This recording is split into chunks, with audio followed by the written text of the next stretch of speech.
Honestly, it's been one of my goals. I've never done it, so it was my first time, but I honestly credit my teammates. I know that sounds cheesy, but I wouldn't be able to score those goals and perform my best without them. So yeah, I credit my teammates and just the coaching staff for helping me be able to perform at my best. Um, Looking ahead this weekend, final Challenge Cup group stage match against Kansas City. What do you see going into the match? We have played Kansas City a lot, so which I think it's the same about us. But we know they're a good team. We know it's hard to beat teams in this league, whether it's Challenge Cup or regular season. So we just have to be our best self. We are moving forward this week from last week, so yeah, just really looking forward to what can we do better, what can we do sharper, myself included. I don't know if you saw the graphic for the best 11, but I had you listed as left back. And even though just recently, I think Grayson had you listed as a defender, but obviously you've been playing a lot as forward. Do you still see yourself as kind of a flexible player in that manner, or are you kind of firmly in the forward camp now? Um, I'd like to think of myself as versatile, but I do think scoring goals kind of pushes me to that forward role here. But yeah, I mean, it was kind of funny seeing me as a defender, but it is what it is to be on there. It's just really cool.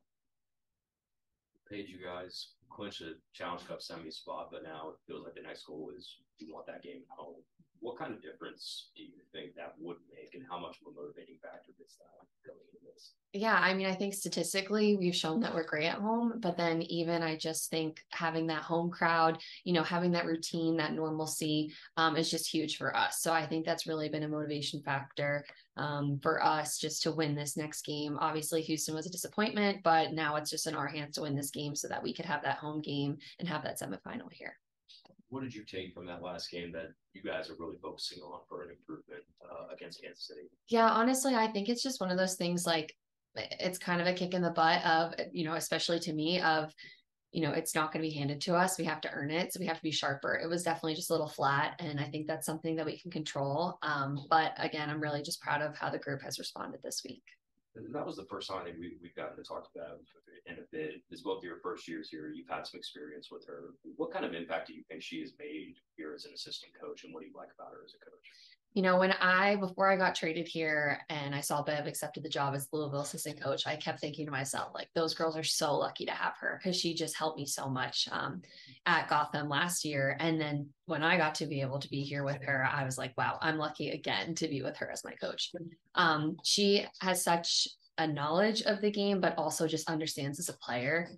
So I think she really gets the position we're in and can really relate, which just makes such a difference. But really, I just think she's an unbelievable person, coach, player. She does it all. So really, it's just such an honor to be coached by her. And it's just such a motivating factor to me and the girls of look what she's done and where she is now and how can we learn from her and, just be a sponge of her knowledge. And I asked her about this kind of a separate topic. She's coaching while going through a pregnancy as well. And I know we've talked about players in the league dealing with that, but as a player seeing a coach juggling those responsibilities, how do you guys feel about seeing a coach put in that kind of time, but also that's the difficult thing to go through as well? Yeah, I think honestly, you wouldn't know because she's like on the Peloton running around with us and stuff like that. And we're like, can you chill for a second? But really we've talked about it just like in the locker room and even we've said it to her. We're like, you have no idea how inspiring it is to just that she was a player. Now she's a coach and she's a coach pregnant who's just a powerful woman and just so knowledgeable and does her job every single day that as a woman, it's just so motivating and just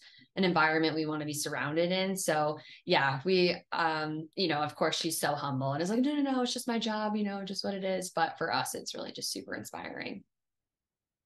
Taylor, do you want to go ahead? Yep. Hi, Paige. Thanks for chatting with us. I guess it's still morning for you. I'm on the West Coast. It's definitely morning for me. You have a lot of teammates who are playing in the World Cup. Were you able to kind of watch their games? I know even right with the times it's probably a delay, but considering I think racing has 6 different teams that your players are on, so were you able to watch all their group stage matches and catch up with all of that? Yeah. Hi, Taylor. Thank you so much.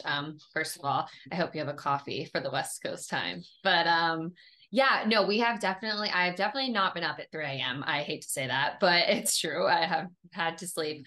But I just think, we keep laughing in the locker room and we're like, wow, racing Louisville is the World Cup because our players are just completely popping off, scoring goals, playing great, impacting every game they play in, and we're just so proud of them.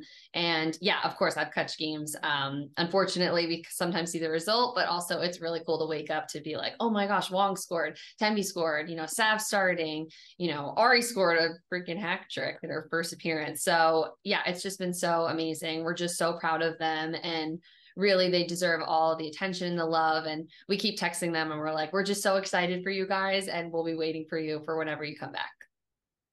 And then Racing is currently tied for the lead of the club with the most goals at the World Cup overall. Are you surprised at all by this?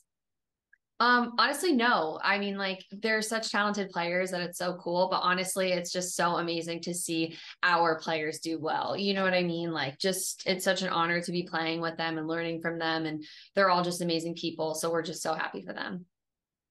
Thank you. Mm-hmm. Jenna, you want to go ahead? Hi, Paige. Jenna, how you doing? Hi, Jenna. Good. How are you? I'm doing well. Well, first of all, congratulations on the July Best 11. I wanted to ask you, because you had mentioned this, that obviously it's, credit to your teammates for, helping you win this type of accolade. Bev was just here just kind of talking about how special Racing is as a group. And, even missing so many players during the World Cup, you're continuing to have form, find success. So what is it about this Racing squad that is so special, and that, even with missing players and all adversity that comes along with ups and downs of the league and soccer, that you're able to continue this way?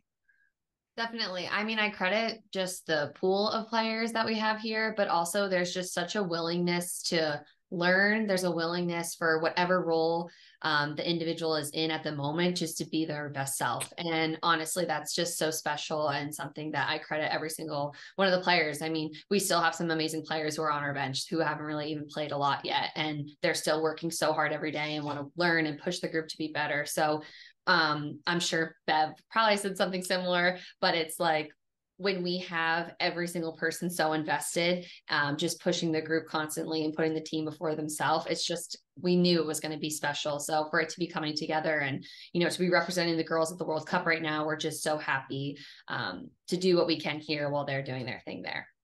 Awesome. And congrats again on the Best 11. Thank you, Jenna.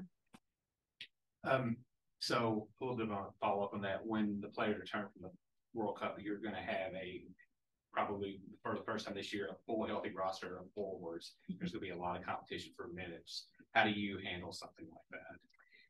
Yeah, I mean, honestly, I just think I've been raised that no matter what position I'm in, no matter how many minutes, just be the best I could possibly be. But I think what's even cooler is I'm surrounded by players like that as well, that we just know that each game is going to provide something different, and we need to just be our best self. And whatever the starting lineup is, whoever's subbing in or out, they're changing the game.